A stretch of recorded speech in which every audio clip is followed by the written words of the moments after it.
مسجد الحرام مکۃ المکرمہ اور مسجد النبوی مدینہ المنورہ سے خطبے کا اردو ترجمہ کے لیے ہمارے سوشل نیٹ ورک کو فالو کرنا نہ بھولیں اور اپنے دوست احباب کے ساتھ بھی ضرور شیئر کیجیے۔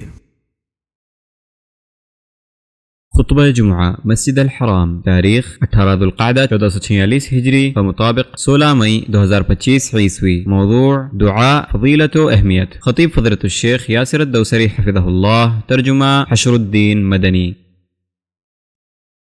تمام تعریف اللہ کے لیے ہے، وہ دعاؤں کو سننے والا، وسیع فضل و عطا والا، نعمتوں اور احسانات کی بوچھار کرنے والا ہے اور تکلیفوں اور آفتوں کو دور کرنے والا ہے۔ میں گواہی دیتا ہوں کہ ایک اللہ کے سوا کوئی معبود برحق نہیں، اس کا کوئی شریک نہیں، ہوئی غلبہ و کبریائی والا ہے۔ اور میں گواہی دیتا ہوں کہ محمد اس کے بندے اور رسول ہیں جنہیں آسان اور خالص دین حنیف کے ساتھ مبعوث فرمایا گیا۔ اللہ تعالیٰ آپ پر، آپ کے اہل بیت اور چنیدہ صحابہ و تابعین پر رحمت و سلام، درود و سلام اور برکت نازل فرمائے، اور ان پر جو قیامت کے دن تک ان کی اچھی طرح پیروی کریں۔ اما بعد، لوگوں میں تمہیں اور خود کو اللہ تعالیٰ کا تقوی اختیار کرنے کی وصیت کرتا ہوں۔ یہ امید کے لائق اور ذاتی راہ قبولیت کی کنجی اور اللہ تک پہنچنے کا راستہ ہے۔ اسی تقوی سے برکت عام ہوتی ہیں، آفتیں اور مصیبتیں دور ہوتی ہیں اور دعائیں قبول کی جاتی ہیں۔ تمام مخلوقات کے رب نے فرمایا، اور اگر بستیوں والے ایمان لاتے اور تقوی اختیار کرتے تو ہم ان پر آسمان اور زمین کی برکتیں کھول دیتے۔ مسلمانوں، یہ اللہ تعالیٰ کی سنت ہے کہ اس نے دنیا کو آزمائش اور امتحان کی جگہ بنایا۔ دنیا کی فطرت میں تکلیفیں اور بدمزگیاں ودیت کی گئی ہیں، اور شاذ و نادر ہی کوئی شخص اس میں خطرات سے محفوظ رہتا ہے۔ مصیبتیں، آزمائش، غم و اندو آفتیں اور مقرر عمریں لوگوں کو موت کی طرف لے جا رہی ہیں، لیکن جب بندے کا دل اللہ کی توحید اور اس پر ایمان سے بھر جاتا ہے تو وہ اپنی نگاہ، اپنی پناہ گاہ، دوا، ملجا اور شفا کو پہچان لیتا ہے۔ چنانچہ وہ اس کے دعا کے ذریعے اللہ کی طرف رجوع کرتا ہے، جسے اللہ تعالیٰ نے بہترین عبادات میں سے اور قرابت کے عظیم ترین کاموں میں سے قرار دیا ہے۔ اللہ تعالیٰ نے اپنے بندوں کو دعا کا حکم دیا اور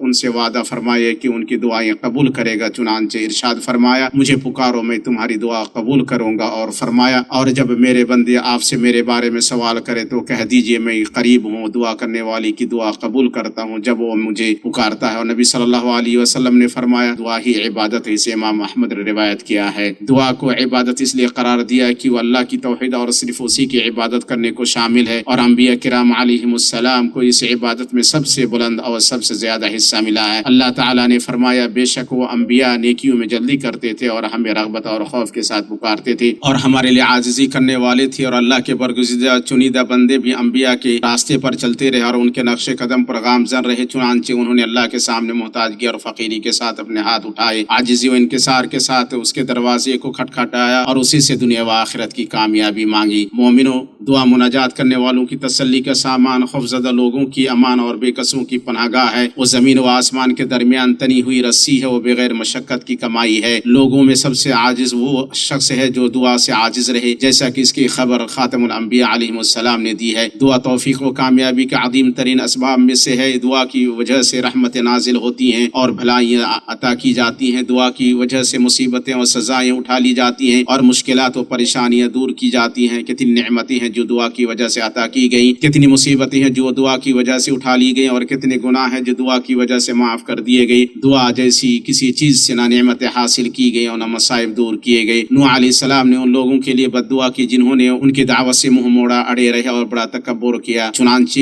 انہوں نے کہا، اے میرے پالنے والے، تو روئے زمین پر کسی کافر کو رہنے سہنے والا نہ چھوڑ۔ چنانچہ اللہ تعالیٰ نے ان کی دعا قبول کی تو انہیں طوفان نے دھر پکڑا اور وہ تھے ظالم بھی۔ اور ابراہیم علیہ السلام نے مکہ کے لیے دعا کرتے ہوئے کہا، اے میرے رب، اس شہر کو پرامن بنا۔ چنانچہ اللہ نے اسے لوگوں کے ٹھہرنے اور لوٹنے کی جگہ اور پرامن بنایا۔ جب بڑی مچھلی نے یونس علیہ السلام کو نگل لیا تو انہوں نے تاریکی میں اللہ کو پکارا کہ تیرے سوا کوئی معبود برحق نہیں، تیری ذات پاک ہے، بے شک میں ظالم میں سے ہوں۔ چنانچہ اللہ نے انہیں پریشانی سے نجات دیا، اور اسی طرح اللہ مومنوں کو نجات دیتا ہے۔ اللہ کے رسول صلی اللہ علیہ وسلم نے جنگ بدر کے دن دعا کی، اپنے دونوں ہاتھ پھیلائے اور اپنے رب کو پکارنے لگے، اے اللہ، تو نے مجھ سے جو وعدہ کیا اسے پورا کر۔ چنانچہ اللہ نے فرشتوں سے آپ کی مدد کی اور دشمنوں پر آپ کی فتح دی۔ دعا یقین والوں کا ہتھیار اور راسخ ایمان والوں کی ڈھال ہے، دعا خوشحالی میں مومن کا ہمدم اور سختی اور تنگ حالی میں اس کی تسلی کا سامان ہے، قضا کو صرف دعا ہی ٹال سکتی ہے۔ ایمانی بھائیوں، شرح صدر دل کے اطمینان، اللہ سے حسن ظن اور اس سے کشادگی کی امید کا سبب دعا ہے، اس کے سوا کوئی چیز نہیں۔ سو جس نے غیر اللہ سے مانگا وہ ذلیل و خوار اور نامراد ہوا، اور جس نے اپنا گلہ اللہ کے سامنے رکھا وہ قبولیت و ثواب کا مستحق ٹھہرا۔ عبداللہ بن مسعود رضی اللہ تعالی عنہ سے روایت ہے کہ رسول اللہ صلی اللہ علیہ وسلم نے فرمایا، جو فقر و فاقہ کا شکار ہوا اور اسے لوگوں کے سامنے پیش کرے تو اس کا فقر و فاقہ دور نہیں ہوگا، اور جو فقر و فاقہ کا شکار ہوا اور اسے اللہ کے حضور پیش کرے تو قریب ہے کہ اللہ اس کے لیے دیر یا سویر روزی کا بندوبست کر دے۔ دعا کا پھل یقینی ہے اور اس کا انجام خوش آئند ہے۔ ابو سعید رضی اللہ تعالی عنہ سے روایت ہے کہ نبی صلی اللہ علیہ وسلم نے فرمایا، جو بھی مسلمان ایسی دعا کرے جس میں نہ گناہ ہو نہ قطع رحمی، تو اللہ اسے اس کے بدلے 3 چیزوں میں سے کوئی چیز ضرور عطا کرے گا، یا تو اس کے لیے اس کی دعا کو جلد قبول کرے گا، یا آخرت میں اس کے لیے جمع کرے گا، یا اس سے اس جیسی برائی کو دور کرے گا۔ صحابہ نے عرض کیا، تب ہم زیادہ دعا کریں گے؟ آپ صلی اللہ علیہ وسلم نے فرمایا، تو اللہ تعالیٰ زیادہ عطا کرنے والا ہے، اس لیے تم اپنی تمام چھوٹی بڑی کم و بیش دیر یا سویر آنے والی ضرورتیں اللہ سے مانگو، کیونکہ تمام عمر اللہ کے ہاتھ میں ہے۔ اللہ جو دے اس کا کوئی روکنے والا نہیں، اور جو روکے اس کا کوئی دینے والا نہیں۔ اللہ تعالیٰ نے فرمایا، اور اگر تم کوئی تکلیف پہنچائے بجز اس کے کوئی اور اس کو دور کرنے والا نہیں، اور اگر تم کو کوئی خیر پہنچانا چاہے تو اس کے فضل کا کوئی روکنے والا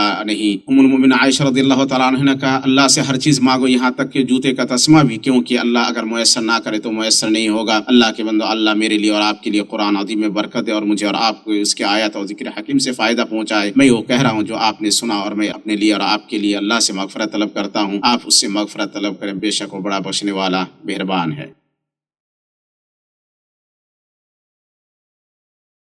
ہر قسم کی تعریف اللہ کے لیے ہے جو بادشاہ اور بہت عطا کرنے والا ہے، جس نے ہمارے لیے کامل ترین شریعت اور خوبصورت ترین آداب مقرر کیے، اور میں گواہی دیتا ہوں کہ محمد اس کے بندے اور رسول ہیں۔ اللہ نے آپ پر عقل مندوں کی یاد دہانی اور عبرت کے لیے کتاب نازل فرمائی۔ درود و سلام اور برکت نازل ہوں آپ پر، آپ کے آل و اصحاب پر، تابعین پر، اور محشر و آخرت کے دن تک اچھی طرح سے ان کی پیروی کرنے والوں پر۔ اما بعد، مسلمانوں، بندے کو اپنے رب کے ساتھ ادب برتتے ہوئے اور اپنی دعا و طلب کی قبولیت کی خاطر تقرب حاصل کرنے کے لیے دعا کے معتبر آداب کی پابندی کرنی چاہیے اور اس کے شرعی موانع سے بچنا چاہیے۔ اول، صرف اللہ سے دعا کرنا، کیونکہ دعا ہی عبادت ہے اور عبادت صرف اللہ کے لیے کی جاتی ہے۔ دوم، اللہ کے نبی صلی اللہ علیہ وسلم کی سنت کی پیروی۔ دعا میں اللہ کے نبی صلی اللہ علیہ وسلم کے طریقے میں سے یہ تھا کہ آپ صلی اللہ علیہ وسلم اللہ کے اسماء حسنہ اور صفات عالیہ سے اس کی ثنا کرتے ہوئے شروعات کرتے، اللہ کے اس قول پر عمل کرتے ہوئے، اور اچھے اچھے نام اللہ ہی کے لیے ہیں تو اس کو اس کے ناموں سے پکارا کرو۔ پھر اس کے بعد نبی صلی اللہ علیہ وسلم پر درود بھیجتے اور جامع دعائیں کرتے۔ دعا کے آداب میں سے یہ بھی ہے کہ آدمی قبلہ رخ ہو، پاکیزگی اختیار کیے، اچھی حیت میں ہو، اللہ کے آگے دونوں ہاتھ پھیلائے، اس سے اچھا گمان رکھے، اس کے سامنے محتاجگی دکھائے، اس کے آگے خشوع و خضوع کا مظاہرہ کرے، اپنے سوال میں پرعزم ہو اور اپنی طلب میں اصرار کرے کہ جب دعا سے دل کا خشوع اور اللہ کے آگے انکسار و تواضع مل جاتا ہے تو دعا زیادہ اس قابل ہوتی ہے کہ قبول کر لی جائے۔ بندے کو چاہیے کہ دعا کی قبولیت کے اوقات کو تلاش کرے اور انہیں غنیمت جانے، جیسے رات کی آخری تہائی، اذان و اقامت کے مابین سجدوں میں، اور قبولیت کے بہترین مقامات میں سے عرفہ کا دن ہے۔ عبداللہ بن عمرو رضی اللہ تعالی عنہما سے روایت ہے کہ رسول اللہ صلی اللہ علیہ وسلم نے فرمایا، سب سے اچھی دعا عرفہ کے دن کی دعا ہے، اور سب سے اچھی دعا جو میں نے کی اور مجھ سے پہلے نبیوں نے کی وہ یہ ہے، لا الہ الا اللہ وحدہ لا شریک لہ، لہ الملک ولہ الحمد وہو علی کل شیء قدیر۔ اسے امام ترمذی نے روایت کیا ہے۔ اللہ آپ پر رحم کرے اور جان لے کہ اللہ تعالی بندے کی دعا تب تک قبول کرتا ہے جب تک وہ جلد بازی نہیں مچاتا۔ ابو ہریرہ رضی اللہ تعالی عنہ سے روایت ہے کہ رسول اللہ صلی اللہ علیہ وسلم نے فرمایا، تم میں سے ایک کی دعا تب تک قبول کی جاتی ہے جب تک وہ جلدی نہیں کرتا، وہ کہتا ہے میں نے دعا کی اور میری دعا قبول نہیں کی گئی۔ متفق علیہ۔ ایمانی بھائیوں، دعا کی قبولیت کے موانع میں سے حرام کھانا ہے، اور ایک ہی بندہ دعا کرے اور اس کا دل غفلت کا شکار ہو، اور آدمی کو دعا میں حد سے تجاوز کرنے سے بچنا چاہیے، جیسے کہ وہ کسی گناہ کی یا رشتہ توڑنے کی دعا کرے۔ ابو ہریرہ رضی اللہ تعالیٰ عنہ سے روایت ہے کہ انہوں نے کہا کہ رسول اللہ صلی اللہ علیہ وسلم نے فرمایا تب تک بندے کی دعا قبول کی جاتی ہے جب تک وہ گناہ یا رشتہ توڑنے کی دعا نہیں کرتا۔ اسے امام مسلم نے روایت کیا ہے۔ اے وہ شخص جس پر درد و غم پل پڑے ہیں، زمین اپنی کشادگی کے باوجود اس پر تنگ پڑ گئی ہے۔ اے وہ شخص جسے بیماریوں نے نڈھال کر دیا ہے اور وہ قرضوں میں ڈوب گیا ہے۔ اے وہ شخص جسے نافرمانیوں اور گناہوں نے بوجھل کر دیا ہے، دعا کو لازم پکڑ کے اللہ کے پاس ہی نجات ہے۔